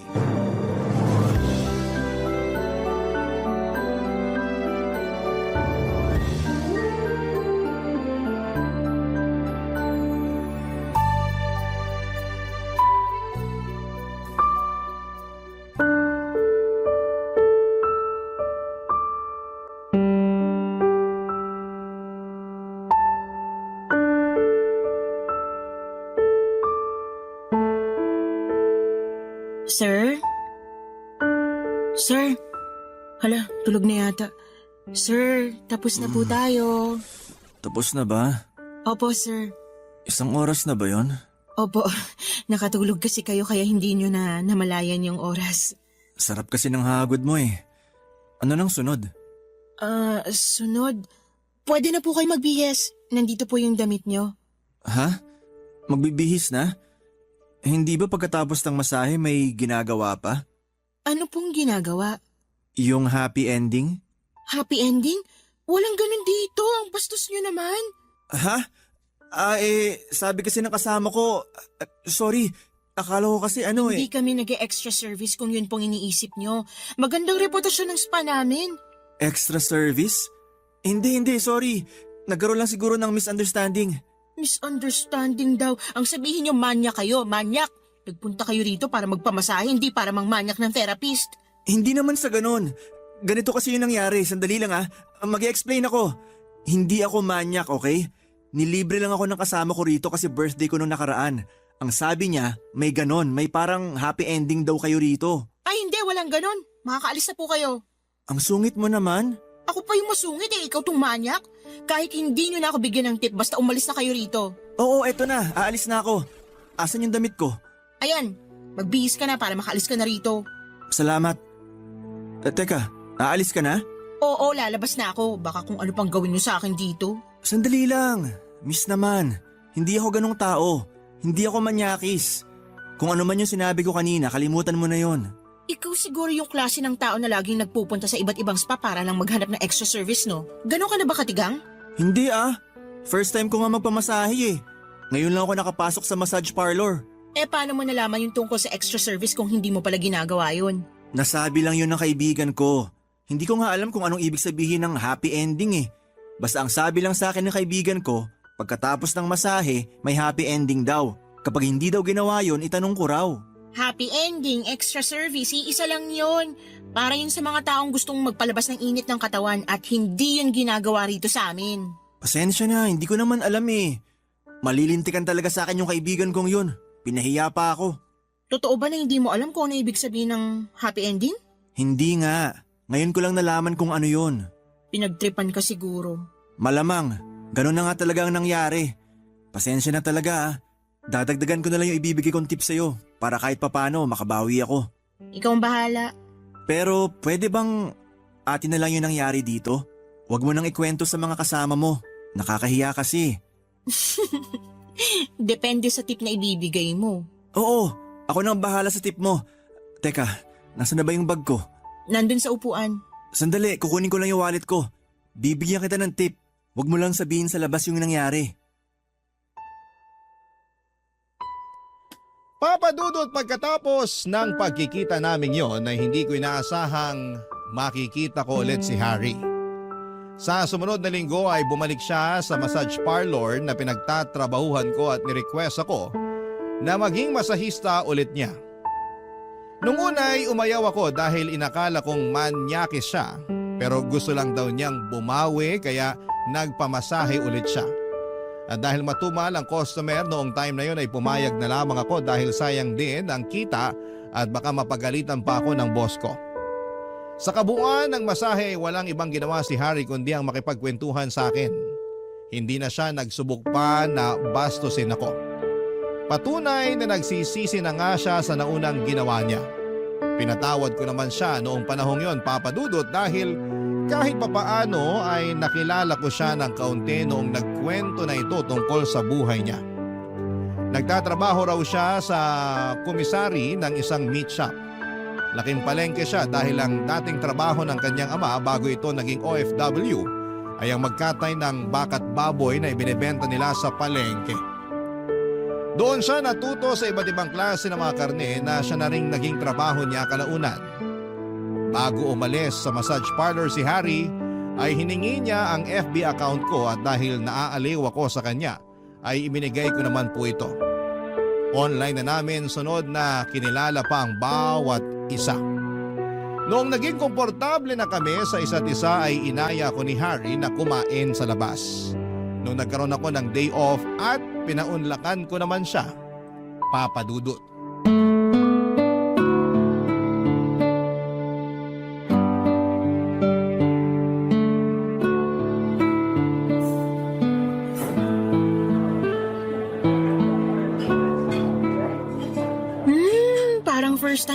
yatang makatikim ng pagkain sa lugar na to ah. Talaga ba? Oo, karaniwan kapag kumakain ako rito sa mall, yung mga kilalang fast food na yung pinupuntahan ko. Mabuti na lang pala dito tayo napunta. At least may matitikman kang bago. Wala naman tayong choice eh. Nagpunta tayo rito kung kailan maraming tao sa mall. Punuan tuloy yung mga kainan. Maiba tayo. Ilang taon ka na palang masahista? Nasa 7 taon na rin siguro. Matagal na rin pala. Yun talagang inaral mo? Hindi. Hindi ako nakapagtapos sa college. Bakit naman? Mahabang kwento. Sabihin na lang natin na suwail ako nung kabataan ko kaya hindi naging magandang takbo ng buhay ko nun. Pero ngayon, Syempre hindi na. Nagbago na ako simula nung namatay yung lola ko. No choice naman ako eh. Ako yung pinakamatanda sa aming magkakapatid kaya ako yung naghanap buhay. Hindi ko rin naman matiis yung mga kapatid ko na kumakalamang sikmura kaya ako yung gumawa ng paraan para mapakain sila. ilan ba kayong magkakapatid? 3. Wala rin silang tinapos pero may kanya-kanyang trabaho at buhay na yung mga yun ngayon. Paano ka naman napasok sa pagiging masahista? May kaibigan akong tumulong sa akin. Nag-training ako tapos nung nakapasa, kinuha nila akong massage therapist. Ganun pala. Ikaw naman, anong kwento ng buhay mo? Ako naman yung tatay ko, OFW sa Saudi. Tapos yung nanay ko naman, tindera. May isa akong kapatid. Katulad mo, parang ako na rin yung naging father figure sa kapatid kong yon. Kasi simula nung pinanganak siya, hindi na niya naranasang magkaroon ng ama sa tabi niya. Gawa nga na nasa abroad ang tatay namin. Siguro sobrang close nyo ng magkapatid kasi dadalawa lang kayo eh. Kung mas may higit pa sa sobra, ganun ang pagsasama namin ng kapatid ko. Mabuti ka pa. Kami ng mga kapatid ko, parang hindi kami galing sa iisang matris eh. Bakit naman? Hindi ba kayo magkakasundo? Magkakasundo naman kami pero hindi kami sanay na nagpapakita ng emosyon para sa isa't isa. Yung para bang, wala lang. Basta ba alam naming okay ang isa't isa, okay na yun. Di ko alam ang term para dun eh. Parang wala kayong intimacy? Oo, yun nga, parang ganun. Pero wala namang problema sa amin yung ganun kasi kapag may nangailangan naman sa amin, nagtutulungan pa rin naman kami. May mga ganun talagang pamilya. Lalo na kapag nasanay yung mga bata na yung mga matatandang kasama nila hindi sila nagpapakita ng emosyon. Na-adapt nila yung nasa paligid nila. Tulad na lang sa pamilya namin. Sobrang sweet nila nanay at tatay sa akin nung bata ako. Kaya nung lumaki ako, ganun din ako sa kapatid ko. Teka, ilang taon na ba tong kapatid mong to? 15 years old. 15 years old? Ang layo naman yata ng agwat niyong dalawa. Oo, akala ko nga magiging only child lang ako nun eh. Pero nasundan ako nung nagbakasyon si tatay. So, ilang years ang agwat niyong magkapatid? 7 years. 7 years? Ibig sabihin 22 ka pa lang? Oo, 15 yung kapatid ko. Tapos 22 naman ako. Bakit? Sandali lang. Totoy ka pa pala eh. 22? Hindi halata ah. Kung makatotoy naman, Kumpara sa edad ko, totoy ka talaga. ilang taon ka na ba? 32. 10 years ang agwat nating dalawa. Hindi pwede yun. Baka mamaya sabihan pa ako na tirador ako ng mga bagets. Wala namang problema sa akin yun eh. Wala nga sa'yo, pero sa mata ng mga tao, problema yun.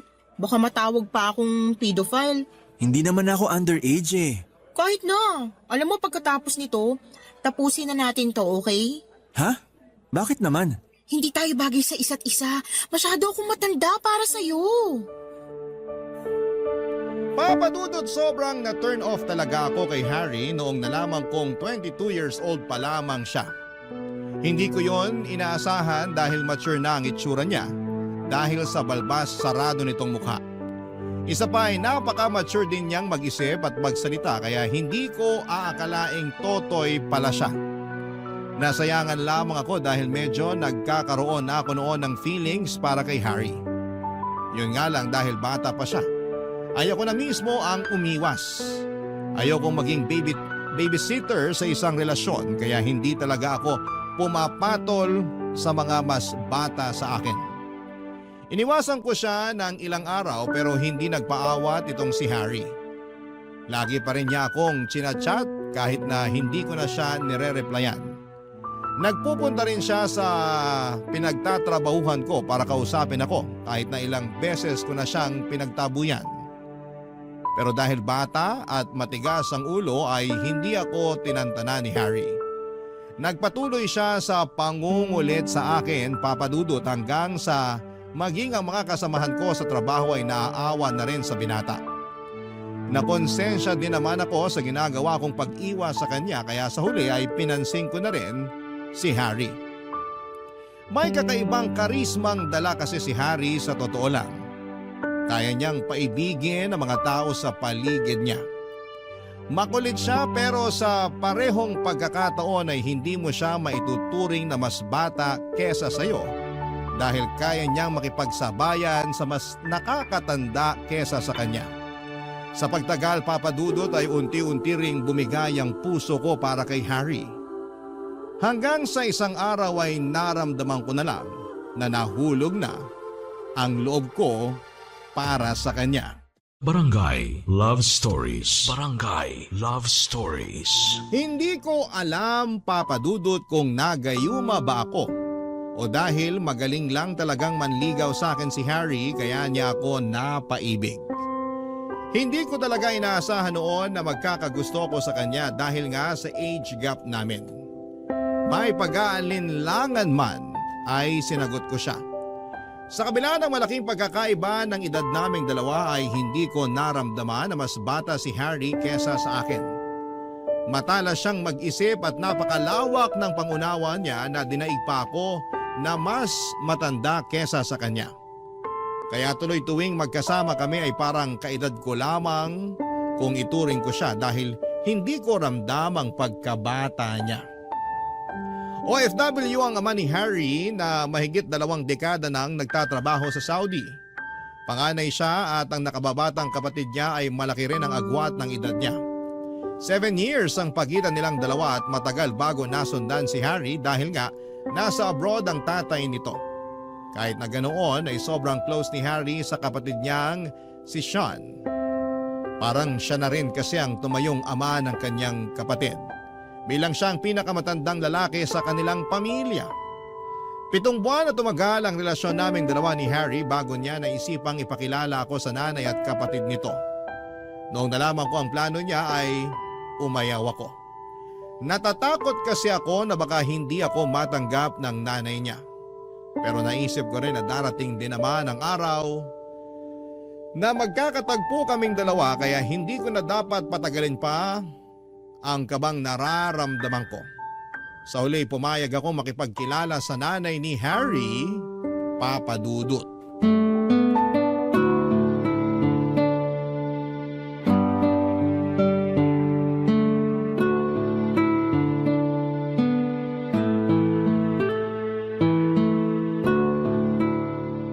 Nay, pasuyo naman ako. Pakiayos na po yung lamesa. Malapit nang matapos tong niluluto ko. Oo, heto na. Inihanda ko na. Sino ba kasi itong bisita mo at talagang naghanda ka pa ng makakain?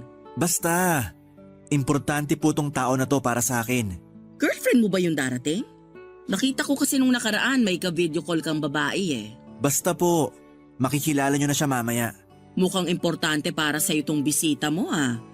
Talagang ikaw pa ang nagluto para sa pananghalian ngayong araw. Oh, nandyan na yata siya. Sandali, papapasukin ko lang siya. Ikaw muna rito, Nay. O sige, ako na dyan. Salamat. Talaga tong batang to, oo. Hay, ang bilis talaga ng panahon. Nagbibinata na ang mga anak ko. Halika na. Sana lang Dito talaga tayo. mapunta sila sa Nandito tamang sa kusina tao si Nanay. para hindi na sumakit ang ulo ko. Oh, hello! Magandang tanghali po. Magandang tanghali rin sa'yo, Iha. Ito pala si Nanay. Nay, siya po si Maris. Siya po yung girlfriend ko. Sa wakas naman, nakilala na rin kita. Hari, pakicheck nga to kung luto na. Mukhang pwede na yatang hanguin. Pwede na po yan. Ako na po dyan para maihanda ko na yung pagkain. O sige, Iha, maupo ka muna. Salamat po. Sayang, si Sean wala ngayon. Di mo na siya naabutan. Saan ba siya nagpunta? Nandun yon sa kaklase niya. Gagawa yata sila ng project. Hindi ko alam, nagmamadali eh. Hindi na tuloy nakapananghalian. Ay, ganun po ba? Sayang naman. Hayaan mo, ipapakilala ka namin sa kanya sa susunod na dalaw mo rito. Taga saan ka pala? Mukhang malayo pa ang pinanggalingan mo ah. Sa Novaliches lang po ako. Talaga? May kumari ako dun eh. Pero sa bagbag siya nakatira. Sa Tandang Sora naman po ako. Mabuti naman na isipan ka ng ipakilala nitong anak ko sa akin. Nagulat nga rin po ako eh. Bigla-bigla na lang siyang nakapag-isip ng ganito. Saan naman kayo nagkakilala? Mamaya na yung interview. Eto, kumain na muna tayo habang mainit pa to.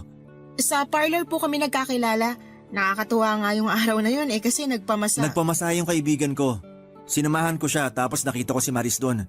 Kinuha ko FB niya tapos niligawan ko siya. Sinagot naman niya ako. Yun po ang love story naming dalawa. Yun nga po yung nangyari. Nagtatrabaho ka sa massage parlor? Opo, Ilang taon ka na ba? 32 na po ako. 32 ka na. Opo, malapit na nga po ako mag-33 eh. Hindi halata, no? Parang nasa 25 lang. 22 lang tong anak ko ah. Hindi ba parang masyado namang malayo ang agwat ninyong dalawa? Nay, wala naman yan sa edad eh. Hindi requirement ang edad sa pag-ibig. Pero hindi ba mas magandang maghanap ka ng babae na mas malapit sa edad mo? 10 taon ang tandaan ng girlfriend mo sa'yo oh. Pasensya ka na iha, pero nagulat lang ako. Okay lang po. O bakit naman si Harry ang nagustuhan mo? Nagkakaubusan na ba ng lalaking nasa 30 ang edad kaya naghanap ka ng mas bata? Nay, ano namang klaseng tanong yan? Nagtatanong lang ako. Gusto kong malaman kung bakit siya nagkagusto sa mas bata sa kanya ng 10 taon. Yun ba talaga ang trip mo, iha? Kahit wag mo nang sagutin yon, Maris. Nay, medyo nakakabastos naman yung tanong nyo. Wala namang masama sa tanong ko ah. Nagtatanong lang naman ako. Parang may gusto kasi kayong palabasin eh. Nagtatanong lang yung tao, ako pa yung masama. Kumain na nga tayo para matapos na to. Masakit para sa akin, Papa Dudut, na hindi ako tanggap ng nanay ni Harry para sa anak niya. Pero inaasahan ko na rin yon, Papa Dudut. Alam kong hindi normal para sa iba na makakita ng 2 taong nagmamahalan na malayong agwat ng kanilang edad, lalo na kung yung babae ang mas matanda. Pero kahit na ganoon man ang naging reaksyon sa akin ng kanyang ina, ay hindi nagpaapekto si Harry. Nagpatuloy pa rin ang relasyon naming dalawa. Hindi naging issue sa amin kahit na ayaw sa akin ang nanay niya dahil ayon kay Harry ay nasa 8 gulang na siya at karapatan niyang pumili ng taong mamahalin niya. Isa pa ay wala na raw magagawa pa ang nanay nila tungkol doon. Dahil hindi naman daw mahilig makialam ang nanay niya sa mga personal nilang desisyon. Ang mahalaga ay naipakilala na raw niya ako sa pamilya niya. Hindi ko inaasahan na tatagal ang relasyon namin ni Harry at hindi ko rin kasi ini-expect na mas lalo pa akong mapapamahal sa kanya sa mga susunod pang buwan ng pagsasama namin. Hindi ko naman ikakaila na minsan ay nagkakaroon kami ng tampuhan ni Harry. Normal lang din naman siguro yon sa mga magkasintahan. May mga araw na nagkakaroon kami ng pagtatalo lalo na pagdating sa oras. At may pagkakataon din na nagkakaroon ng selosan sa pagitan namin. Pero ang mga problemang yon na dumarating sa buhay namin ang mas nagpapatatag pa sa relasyon naming dalawa. Sa sobrang bilis ng mga oras ay hindi ko namamalayang 3 taon na pala ang dumaan. Simula nung naging kami ni Harry at noong mga panahong yon ay patuloy pa rin ang pag-usbong ng pagsasama namin. Pero ang nakakalungkot, kahit na 3 taon na kaming magkasama ni Harry ay hindi pa rin nagbago ang pagtingin sa akin ng nanay nito. Hindi pa rin siya pabor na ako ang girlfriend ni Harry kahit na sa tingin ko ay napatunayan ko naman ang pagmamahal ko sa anak niya. Araw-araw ko noon na hiling na sana'y magustuhan ako ng nanay ni Harry, lalo na noong isang balitang inihag nito sa kanyang buong pamilya, Papa Dudut.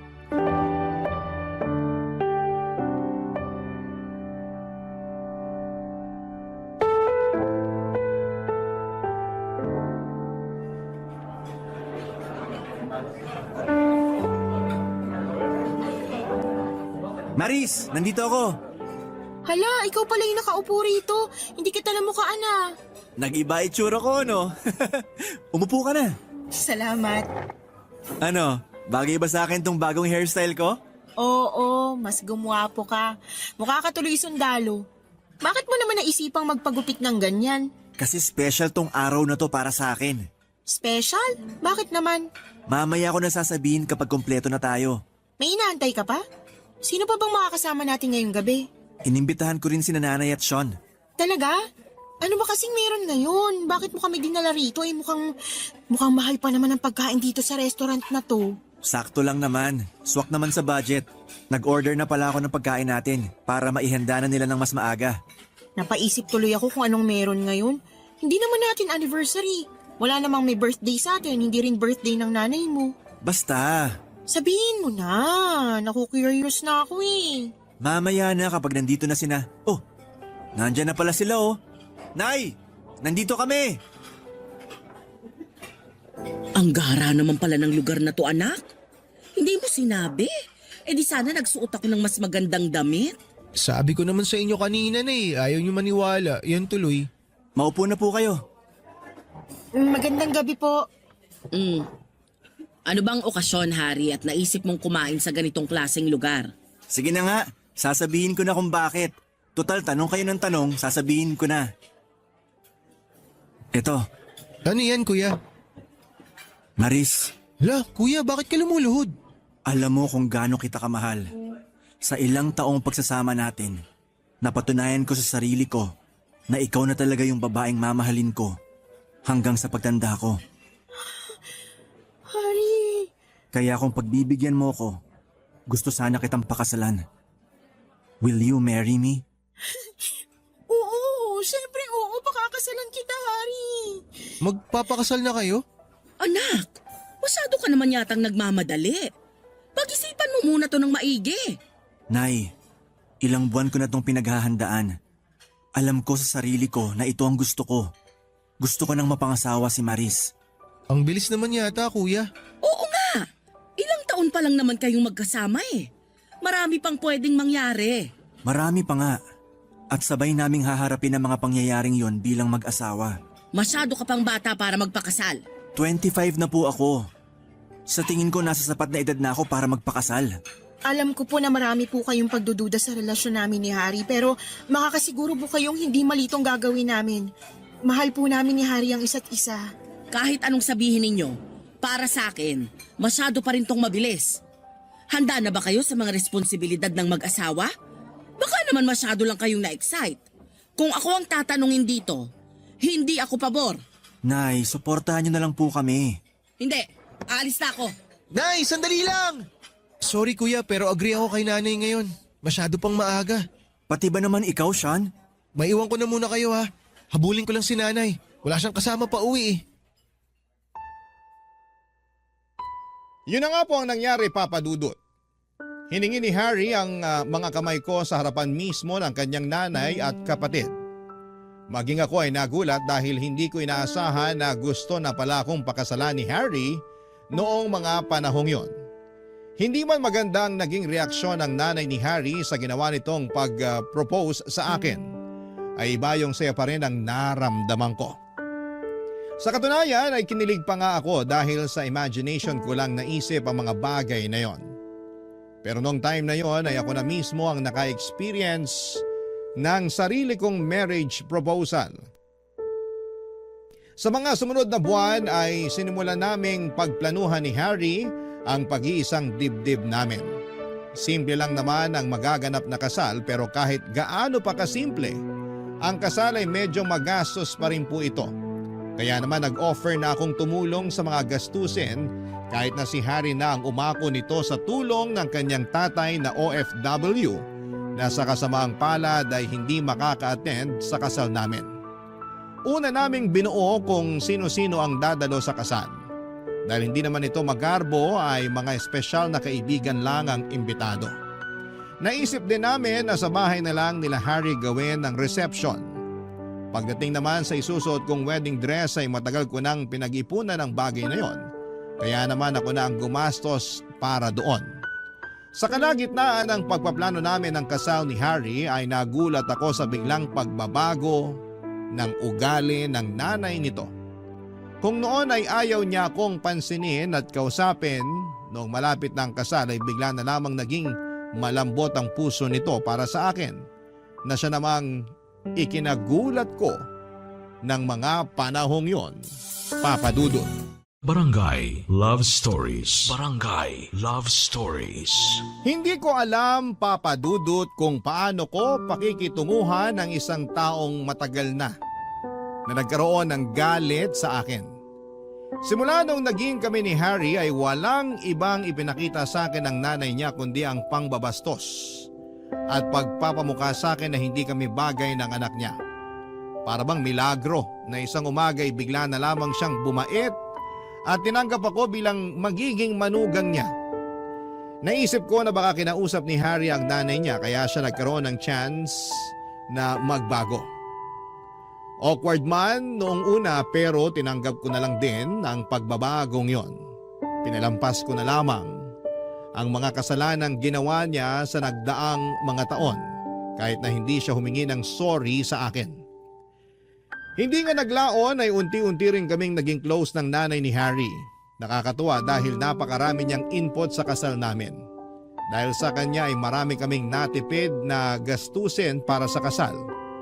Habang papalapit na noon ang araw ng kasal namin ni Harry ay bigla namang nagkasunod-sunod ang mga problemang dumating sa amin. Una ay biglang umayaw ang nakausap namin na sana'y magluluto para sa reception. Ayon sa kanya ay meron daw emergency sa bahay nila. Sumunod naman ay ang invitation card na inedit ng kapatid ni Harry na si Sean. Kung kailan ipapaprint na namin ito ay biglang na-delete ang kopya nito at hindi na ma-recover pa kaya kinailangan niyang gawin ulit ito. Pakiramdam ko noon ay mayroong nananabutahe sa amin at isang tao lang ang pumasok sa isip ko noon. Walang iba kundi ang nanay ni Harry na dati nang hindi pabor sa pagsasama namin ng anak niya. Kinausap ko si Harry tungkol doon pero hindi siya naniniwala na magagawa yon ng nanay niya. Pero napatunayan kong may nananabutahe nga sa aming dalawa nung dumating ang wedding invitation na pinaprint namin.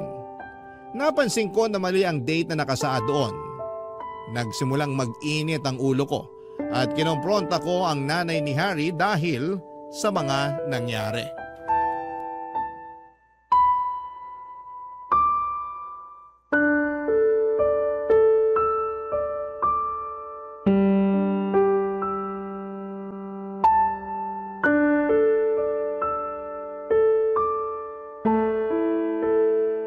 Harry!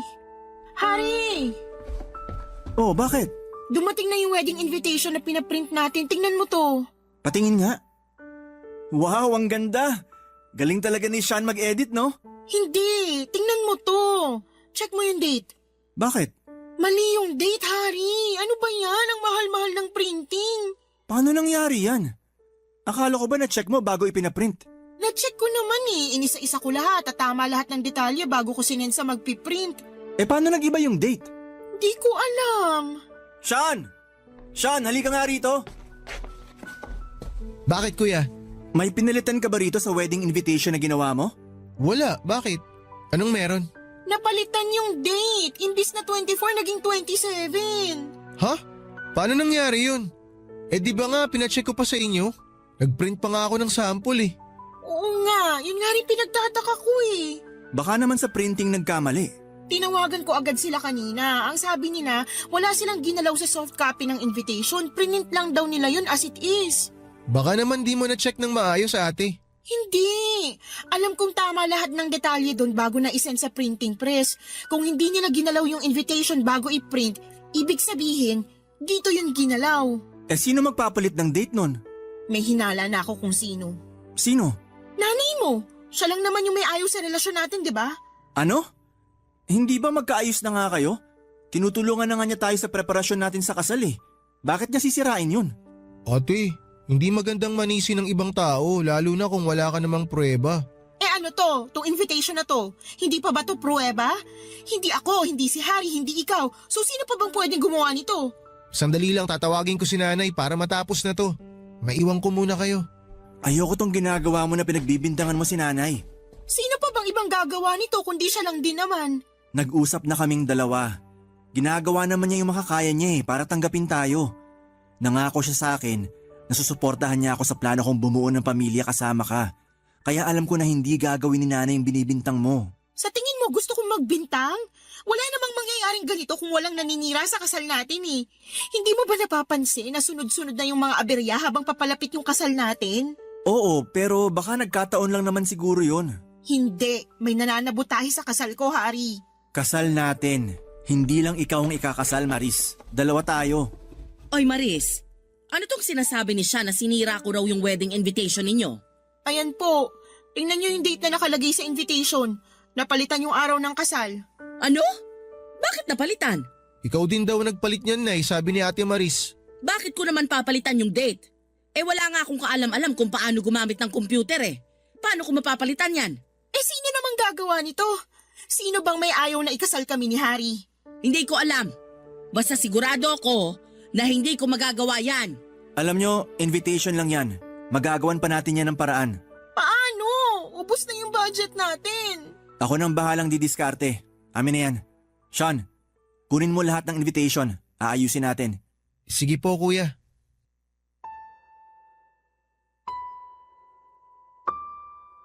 Simula noon ay nag-decide kami ni Harry na wag nang makialam ang nanay nito sa preparasyon ng kasal namin. May tampo man ay nirespeto ito ng kanyang nanay at hindi na nga siya sumali pa sa anumang desisyon na ginawa namin para sa kasal. Simula noon ay ako na ang tumitingin sa lahat ng ginawang preparasyon para masiguradong wala ng aberya na dumating. At dahil kapos na nga ang budget ay tinaparan na lang namin ang date ng invitation namin bago namin ito pinadala sa mga kamag-anak at kaibigan. Kung tutuusin ay napakasimple lang naman ang kasal na magaganap. Kompleto na po ang lahat. May magluluto na para sa reception dahil may nagregalo sa amin ng isang baboy na siyang kakatayin sa mismong araw ng kasal. May mga ninong at ninang na rin kaming napili. Ang mga abay ay kanya-kanyang dala ng isusuot nila dahil hindi naman ako mitikuloso pagdating doon. Basta umayon lang sila sa kulay na napag-usapan. Meron na ring narentahan si Harry na gagamitin para sa kasal samantalang ako ay dumating na ang na-order kong wedding gown na matagal ko ring pinag-ipunan. Handa na noon ang lahat. Gabi bago maganap ang kasal, ay sa bahay nila Harry na ako nagstay dahil mas malapit ang bahay nila mula sa simbahan kung saan kami ikakasal. Pero pagising ko kinaumagahan, ilang oras bago ang kasal ay nanlumo ako noong nakita ko ang wedding dress ko na sira-sira na, Papa Dudut.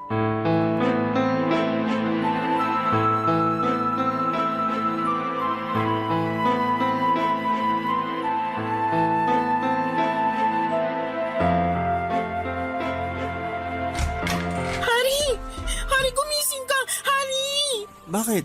May papakita ko sa'yo. Hindi ba bawal magkitang groom at bride bago ang kasal? Pamahiin yun. Wala akong pakialam sa pamahiin na yan. Tingnan mo tong dress ko. Bakit?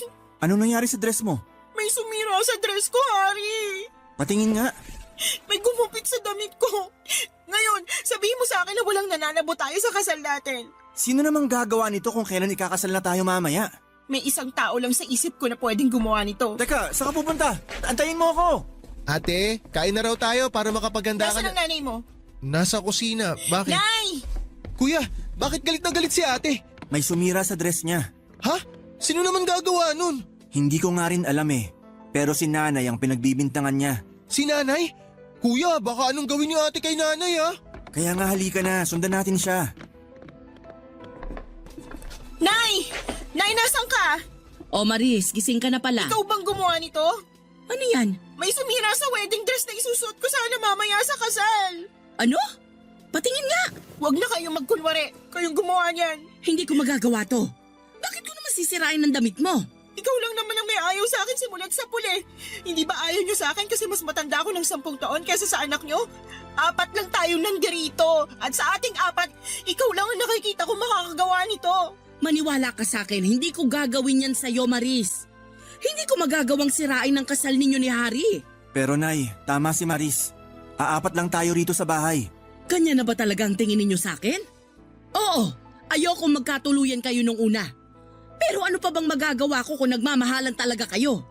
Ang gusto ko lang naman, Magkaroon ka ng maayos na buhay, Hari. Noong una, nagduda ko na masyado ka pang bata at baka paglaruan lang ni Maris ang puso mo. Pero nung nakita ko kung gaano nyo kamahal ang isa't isa, ipinagpasa Diyos ko na lang ang lahat. Tinanggap ko na ang katotohanan na ikaw na talaga ang mahal ni Hari, Maris. Kaya hindi ko magagawa ang ibinibintang mo sa akin. Kung ganun, bakit? Bakit niyo sisirain Tama na yan! Ako yung sumira sa damit mo, Ate Maris! Ano? Hindi si nanay ang may ayaw na ikasal kayo. Ako yung may ayaw. Sean, ayaw mo ikasal kami ng Ate Maris mo? Pero bakit? Ayokong mawala si kuya. Siya lang yung natatakbuhan ko pag may problema ako. Siya lang yung taong nakakaintindi sa akin. Hindi pa ako ready na maiwan mag-isa. Masyado pang maaga. Pero hindi naman kita iiwan eh. Ikakasal lang kami. Pero magiging kuya mo pa rin ako. Hindi yun magbabago, Sean. Ibig sabihin, ikaw rin bang nagpalit ng date sa wedding invitation? Oo, ako lahat ang gumawa nun. Kaya wag yun ang pagbintangan si nanay. Anak, bakit mo naman nagawa yun? Nay, wala na nga si tatay dito eh. Pati si kuya mawawala rin. Ayoko. Pero nandito naman ako Anak, hindi ka maiiwang mag-isa. Sorry kuya. Sorry Ate Maris. Gusto naman talaga kita para kay kuya ate pero natatakot lang naman ako. Natakot ako na mawalan ulit ng kakampi dito sa bahay. Oo, nandyan nga si nanay pero iba pa rin kasi yung may kasama akong lalaki na mas makakaintindi sa mga pinagdadaanan ko eh. Kaya pasensya na talaga kayo. Sean, sandali lang. Huwag ka munang umalis. Sundan mo na siya, Hari. Kailangan ka ng kapatid mo ngayon. O sige. Maris, sana mapatawad mo si Sean sa nagawa niya. Bata lang siya, kaya hindi pa niya alam ang mga pinagagagawa niya. Hindi ko po alam. Naguguluhan na ako. Dapat po ba wag na lang naming ituloy itong kasal na to? Wag! Ituloy niyo to. Ilang buwan niyo tong pinaghandaan. Hindi pwedeng hindi to matuloy. Pero anong isusuot ko ngayon yan? Yung trahe de boda ko nung kinasal ako, nakatago yun sa kwarto. Pwede mong gamitin kung gusto mo. Talaga po? Oo naman. Magkapareho naman tayo ng katawan nung kabataan ko. Kaya tiyak ako na kasya sa'yo yun. Kung hindi man, ipapatawag ko na lang yung kumari kong sastre para may adjust yung damit kung sakali. Halika na, isuot mo para makita natin kung kasya ba. Salamat po, Nay. Walang anuman. Pasensya na rin po kung kayo yung pinagbintangan ko. Huwag mo nang isipin yun. May mas malaki pa tayong problema dyan na kailangang ayusin bago ang kasal ninyo. Halika na, samahan mo ako sa kwarto. Maayos naman naming naidaos ang kasal, Papa Dudut. Medyo luma man ang trahe de boda ng nanay ni Harry na ginamit ko noong kasal ay masaya pa rin ako na naging successful ang pag-iisang dibdib namin. Sa katunayan ay mas naging meaningful pa nga ito dahil ibig sabihin lang noon ay talagang tanggap na nga ako ng biyenan ko bilang parte ng kanilang pamilya sa pamamagitan ng pagpapahiram niya sa akin ng kanyang wedding dress. Patuloy noon ang paghingi ng tawad ni Sean sa amin dahil sa ginawa niya. Ganon din na humingi rin ako ng kapatawaran sa nanay ni Harry dahil pinagdudahan ko ang kabutihang loob na ibinigay niya sa amin. Pinagsisihan ko rin na siya ang sinisisi ko na nanabutahe sa kasal namin. Nagkapatawaran kaming lahat at sa mga sumunod na buwan ay naging maayos na ang relasyon ko sa pamilya ni Harry. Nangako rin naman si Harry kay Sean na kahit bubukod na kami para makabuo ng sariling pamilya ay hindi naman niya tuluyang tatalikuran ang kapatid niya. Patuloy pa rin niya itong sosuportahan kahit na hindi na sila nakatira sa iisang bahay. Papadudod sa ngayon ay may isa na kaming anak ni Harry at mukhang masusundan na ulit ito ng pangalawa. Ang tanging hangad na lang naming mag-asawa ay maging payapa ang pamilya namin sa mga susunod pang taon. Ito po ang kwento ko at sana po ay nagustuhan ninyo ang ibinahagi ko sa inyo, ang inyong forever kapuso at kabarangay Maris.